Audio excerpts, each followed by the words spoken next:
Welcome back to CBS Sports HQ. We just got done with a memorable All-Star week in Atlanta, and now we are approaching the Major League Baseball trading deadline. Going to be a lot of moves made. Will they be big ones, small ones? Here to help it all be figured out is R.J. Anderson. And R.J., you know, it's that time of year. There's always a bunch of conjecture. And really, so many of these decisions in the last couple weeks have been made for teams trying to figure out, are they going to be buyers or are they going to be sellers? So how pivotal, give me a team or two that it's been really pivotal for to decide whether or not they're ready to make a move to buy or to sell. Yeah, I think you have to focus on the Boston Red Sox. Remember, they entered this month under 500.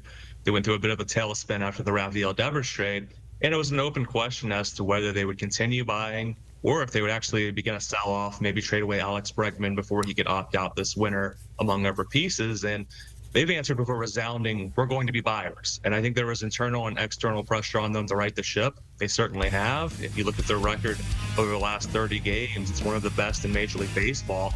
They're in possession of that third and final wild card spot in the American League right now, and I think they're going to be aggressive, pursuing rotation help, and perhaps getting a first baseman.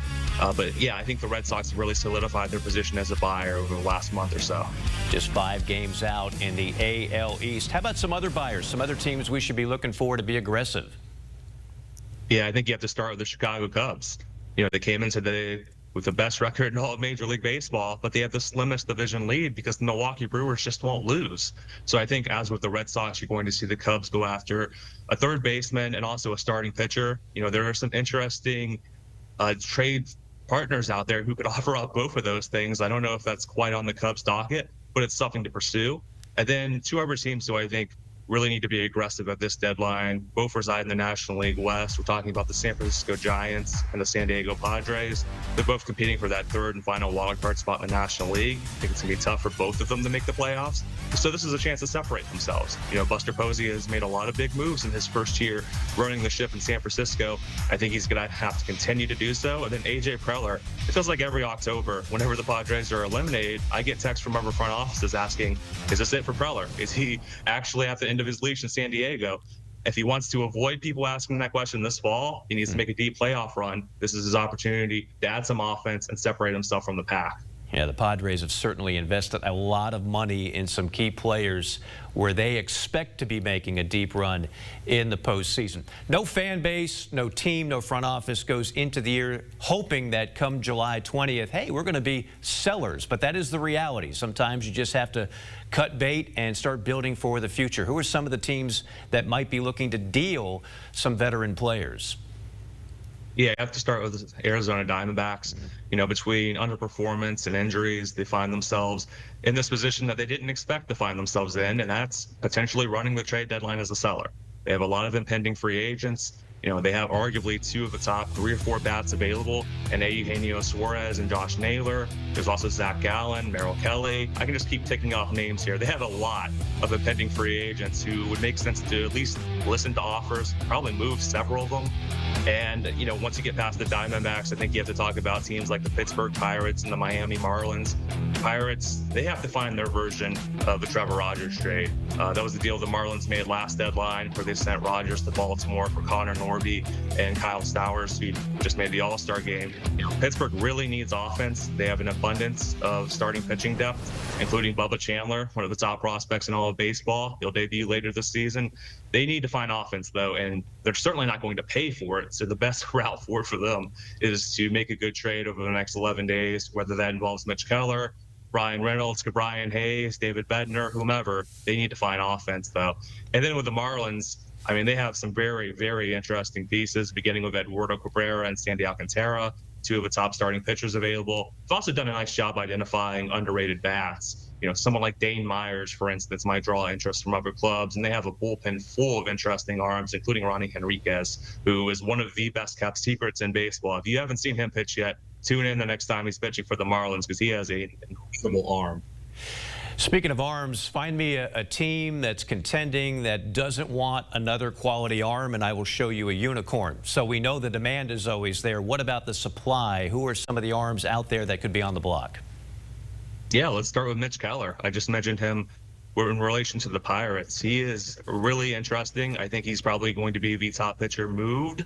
He has a track record suggesting he's a durable middle of the rotation starter, but there's actually some untapped potential here, and that's particularly enticing because he's signed for the next 3 seasons after this one for well below what his market value would be. And the reason I say he has upside left is he has a 6-pitch arsenal, and sometimes it takes these guys a little bit of time to figure out the appropriate mix, how to leverage that arsenal depth.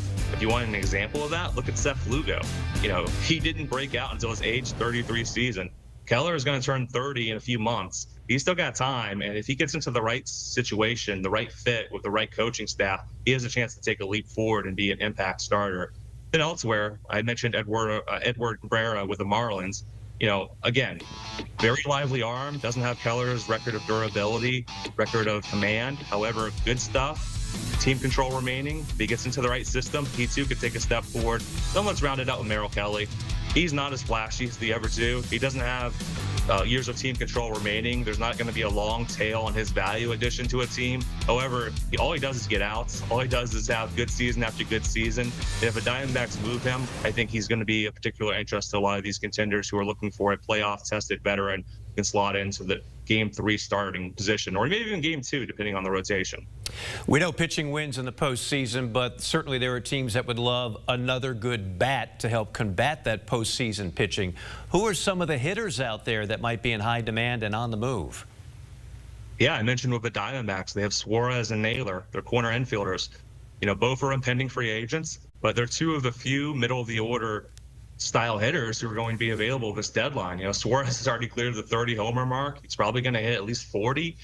Naylor, always been viewed as a platoon option, but there's just not a lot of great first basemen available this deadline. I think they're both going to get moved, and I think whatever team gets them, or whatever teams get them, will slot them into the middle of their lineup and be happy about it. And then I'll throw out a different name, Colorado Rockies third baseman Ryan McMahon. The Rockies dance to their own drum machine. Who knows if they're actually going to sell? Who knows? Maybe they'll buy or extend someone. I mean, you never know with the Rockies. But McMahon is of particular interest. He still has a few years left on a long-term extension he signed. He's a really good defensive third baseman. He has power. He has patience. His strikeout rate is a little high. I would like to see him with another organization that doesn't play their home games in Coors Field, because there's a bit of a hangover effect. The way Coors Field manipulates and affects breaking balls can make it difficult for hitters to adjust when they go on the road. So I'd like to see him elsewhere, see what his bat looks like outside of Coors Field, as funny as that sounds. But he's a reliable, 90-plus OPS plus guy who brings a good glove, provides power, and again, he has a few years of control remaining. So if the Rockies actually do sell, I think he's going to be a very intriguing option for clubs looking for a third baseman. Should be a turbulent next 11 days before the deadline hits on July 31st. R.J. Anderson, always appreciate the time. Thank you very much. We know you'll be working the phones. And, of course, you can catch every highlight, every news tidbit on CBS Sports HQ.